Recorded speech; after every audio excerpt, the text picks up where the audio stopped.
Oi, gente, tudo bem? Hoje nós vamos para mais uma aula do nosso intensivo. E hoje a gente vai falar de tipos de reprodução e tipos de ciclos de vida.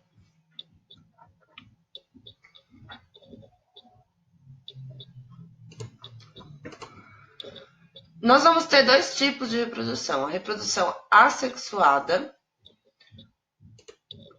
A reprodução assexuada, ela vai ter menos gasto de energia, mas a vantagem dela é que ela vai ter menos gasto de energia, mas ela não vai proporcionar variabilidade genética. Essa baixa variabilidade genética, ela tem seu lado bom, já que a baixa diferenciação ela vai gerar seres vivos completamente adaptados e especialistas em sobreviver no ambiente que nasce. Então a gente vai falar primeiro da assexuada, depois a gente fala das formas de reprodução sexuada. A primeira delas é a bipartição ou cisparidade. Essa a gente vai ver em seres vivos unicelulares, como as bactérias e os protozoários, e vai consistir em divisão. Vai ter uma célula, essa célula vai se dividir em duas e vai se transformar em duas células iguais à primeira. O que acontece? Esse núcleo vai se dividir, ele vai fazer a duplicação do núcleo e vai acontecer aos poucos o enforcamento da célula. E essa célula vai se dividir, se partir ao meio e vai se transformar em duas idênticas à primeira. O outro tipo de reprodução é a reprodução por brotamento. O brotamento ele é realizado em seres vivos multicelulares, como as plantas, e algumas espécies de algas, e quem também faz brotamento são as esponjas. Aqui, os brotos aqui, tá vendo? Eles vão nascendo, nascem um brotinho, vão ser pequenas estruturas que vão crescer na mãe. Quando elas atingem a maturidade, elas se soltam e se prendem em outro substrato e vão formando outro indivíduo adulto que vai ser igualzinho o indivíduo que gerou ele. A esporulação é um outro tipo de reprodução assexuada, e nesse tipo de reprodução a gente vai ver que ela é realizada por fungos, bactérias, protozoários, e vai ter uma formação de células reprodutivas resistentes, que vão ser chamadas de esporos, né? Esses esporos, eles vão aguardar em dormência até que as condições sejam favoráveis para se desenvolver. Então aqui a gente tem um fungo, o corpo vai liberar esses esporos. Esses esporos vão germinar, né? Vão começar a crescer.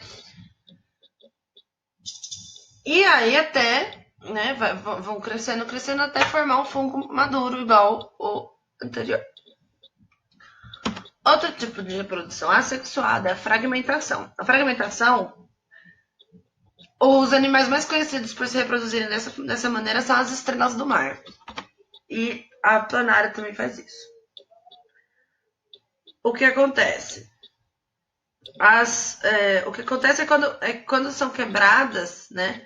Elas têm a capacidade de se regenerar, as estrelas do mar, e no caso, a planária também, que eu pus exemplo para vocês. Então a gente vai tirar um pedacinho, e esse pedacinho ele vai gerar outra planária, igual, outra estrela do mar, no caso também da estrela do mar. Cada fragmento vai se tornar um outro indivíduo igual. Ela pode se quebrar em alguns pedaços e ela vai gerar outros seres vivos iguais ao original. A estaquia, ela é comum em plantas e é muito usado esse tipo de reprodução das plantas para plantação mesmo, para fazer muda delas, né? Ao retirar a parte do caule ou um pedaço do galho da planta contendo gema, essa gema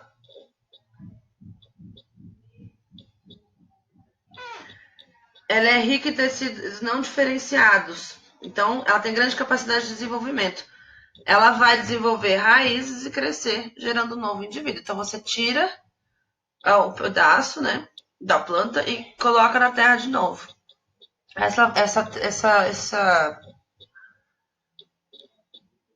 Esse pedaço que você tira e põe na terra, ele vai brotar e vai gerar um outro indivíduo. Um novo indivíduo. A estrobilação esse tipo de reprodução é comum em animais que têm uma fase séssil, que é uma fase que não se move, que é o pólipo, e uma fase com mobilidade, que é chamada de medusa. A gente vai ver aqui na foto. Então, o que vai acontecer? O pólipo, que é a forma séssil, ela vai... desculpa. O pólipo ele vai formar estróbilos. Esses estróbilos eles vão ter esse nome porque eles são semelhantes a pinhas, parece pinha. E nesse estróbilo, um sobre o outro, cada estróbilo eles vão subir, eles ficam em cima um do outro. A hora que amadurece, eles vão se soltando da medusa. Se soltando e virando medusa, né? Então as medusas elas são estróbilos que estão nesse pólipo e eles vão se desenvolvendo e esse pólipo vai liberando medusas. As medusas adultas vão realizar a reprodução sexuada e depois se tornam pólipos. E aí repete o processo de novo. Então, acontece em animais que têm alternância de fase, né? Que tem uma fase séssil e uma fase móvel. A partenogênese. A partenogênese ele é o tipo de reprodução que é feita por fêmeas que são capazes de gerar óvulos que se desenvolvem mesmo não fecundados. Então, eu coloquei aqui o exemplo das abelhas. Então, o que acontece? As abelhas, a abelha rainha ela é diploide, ela é 2N. E aí, ela vai produzir abelhas operárias fêmeas, que são diploides 2N e estéreis. Essas abelhas operárias, elas nascem a partir da fecundação.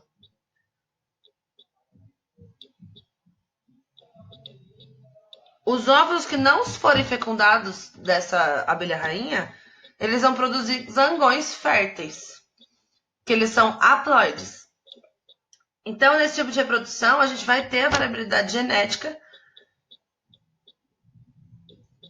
nessa reprodução sexuada. A prole desses zangões não é igual à mãe e nem são iguais entre si. Ainda, a variabilidade genética entre as operárias é maior, mas no zangão também vai ter variabilidade genética. Então, a abelha rainha, ela produz os ovos dela. Os que forem fecundados vão virar operários, e os que não forem fecundados vão virar zangões, que são haploides. Então, essa é a partenogênese. Agora, a gente vai falar sobre as reproduções sexuadas. Então, a reprodução sexuada ela vai demandar um grande gasto de energia para as espécies, mas ela também vai proporcionar variabilidade genética, que é indispensável para o processo de adaptação e evolução. Então, a reprodução sexuada, ela vai acontecer a união dos gametas. Os gametas, eles vão ser células haploides, então é N, né? Se elas são haploides, elas são N. Elas carregam material genético. Quando elas se unem, os dois gametas se unem, dois gametas compatíveis, tá? Ele vai ocorrer o processo de fecundação. E aí vai ter a formação do zigoto, que vai dar origem para um adulto diferente dos seus progenitores, ao contrário do que acontecia na reprodução assexuada. Aí a gente vai ter alguns tipos de classificação para reprodução sexuada. Quanto à forma dos gametas, aí a reprodução pode ser chamada, isogamia, quando elas vão ser isogâmicas, quando ambos os gametas são iguais, do mesmo tamanho e flagelados, no caso o masculino e o feminino. Ela pode ser orgâmica, que é quando o gameta feminino é muito maior que o masculino e não tem mobilidade, o que é o nosso caso. E ele pode ser anisogâmico também, que é quando o gameta feminino é maior que o masculino, mas ambos deles são móveis. Quanto ao desenvolvimento do embrião, a gente vai ter o desenvolvimento direto. Desenvolvimento direto, os embriões eles vão ser semelhantes aos adultos, mas vão ser pequenos. Então, a gente não vai ter uma larval aqui no desenvolvimento direto. Já no desenvolvimento indireto, a gente vai ver que o desenvolvimento do embrião vai passar por uma fase larval. No caso da borboleta. Não só ela, tá? Mas é um exemplo. E quanto à fecundação, a gente vai ter a fecundação interna, que ocorre dentro do corpo do animal, né? E a fecundação externa, que ocorre fora do corpo do animal. Então, a interna normalmente acontece dentro do corpo da fêmea, mas existem casos com o cavalo marinho, que a fecundação ela acontece no macho. E a externa, ela acontece normalmente em meios aquáticos, aquáticos, anfíbios, peixes, que eles utilizam a água para o meio. Os gametas vai ocorrer a fecundação na água. E, por último, quanto ao local do desenvolvimento, a gente vai ter os ovulíparos, que eles vão depositar os gametas na água. Portanto, a fecundação é externa. O zigoto vai formar um ovo amniótico, na maioria das vezes, que vai se desenvolver nessa água, sem necessidade do cuidado dos pais, né? Os peixes se reproduzem dessa maneira. Essa primeira foto é um ovinho de peixe. Então, eles botam os ovos deles na... Eles não botam os ovos, né? Eles liberam seus gametas na água, esses gametas vão fecundar, e os ovos, que eles têm essa casca gelatinosa, né? Eles vão ficar sem o cuidado parental. O próximo tipo são os ovíparos. A fecundação vai acontecer internamente, e depois da formação desse zigoto, as fêmeas vão pôr ovos. Esse tipo de reprodução acontece nas aves e nos répteis. Os ovovivíparos, desculpa, eles não vão pôr seus ovos. A fecundação e a incubação do embrião vai acontecer dentro do corpo da mãe, mas ele não vai depender dela nutricionalmente e vai ficar mais protegido, né? Algumas espécies de tubarões e algumas cobras são ovovivíparas.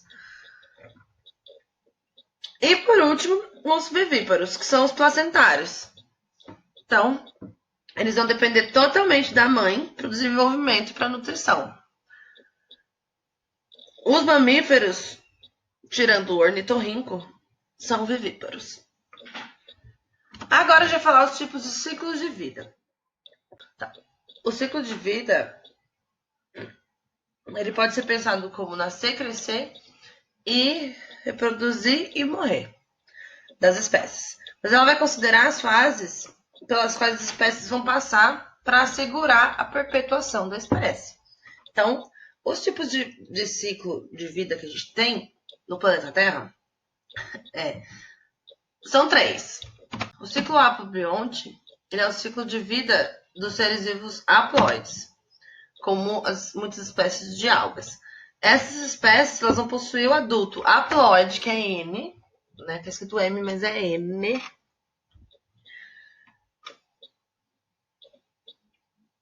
Então, eles vão produzir seus gametas por meio de mitose.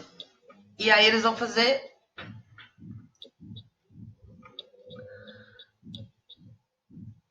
O zigoto vai sofrer a meiose. E aí, a gente vai ter um adulto N. Então, o adulto N, ele vai sofrer mitose. Essa mitose vai gerar gametas N também. A partir desses gametas, a gente vai ter a fecundação. Com a fecundação, vai se desenvolver um zigoto 2N. Para a gente ter um adulto N do zigoto 2N, a gente precisa ser realizada uma meiose. Então, esse é o ciclo de vida esse é o ciclo de vida haplobionte, que são dos seres haploides. Diplobionte, a gente já vai imaginar pelo nome, que são dos seres diploides. Então, o adulto diploide, ele tem 2N. Para ele chegar nos gametas, ele precisa fazer, para produzir gametas, ele precisa realizar meiose. A meiose, ela vai originar gametas haploides, que é N. A partir desses gametas, vai ter a fecundação. A fecundação vai gerar um zigoto 2N. Esse zigoto vai sofrer mitose para chegar num adulto 2N. E por último, o último tipo de ciclo de vida que a gente vai ter são os é o ciclo de vida haplodiplobionte.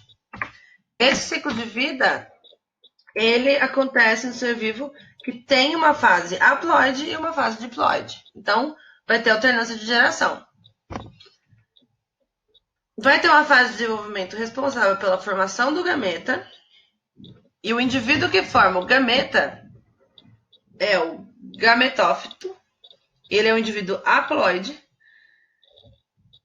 E o gametófito significa produtor de gametas. Porque por ele ser haploide, ele vai produzir os gametas por meio de mitose. Então, eu tenho um adulto haploide, que é o gametófito, N. Desse adulto N, vai acontecer mitose, que vai ser produzido os gametas N, né? Após a fecundação, vamos ter um zigoto, vai se desenvolver um zigoto, esse zigoto é 2N. Para ele chegar a um adulto 2N, ele vai sofrer mitose. E aí a gente vai chegar nesse adulto 2N. Esse adulto 2N ele é chamado de esporófito. Ele é responsável pela produção de esporos. Esses esporos vão ser N. Então, para o adulto 2N produzir o esporo N, ele precisa passar por meiose. Então, a gente vai ter a meiose, esporos. Esses esporos vão crescer, né? Vão se desenvolver e vão se transformar num adulto gametófito. Certo? Gente, por hoje é só. Semana que vem tem mais, segunda-feira. E eu espero vocês. Muito obrigada. Espero que vocês tenham gostado. Tchau, tchau.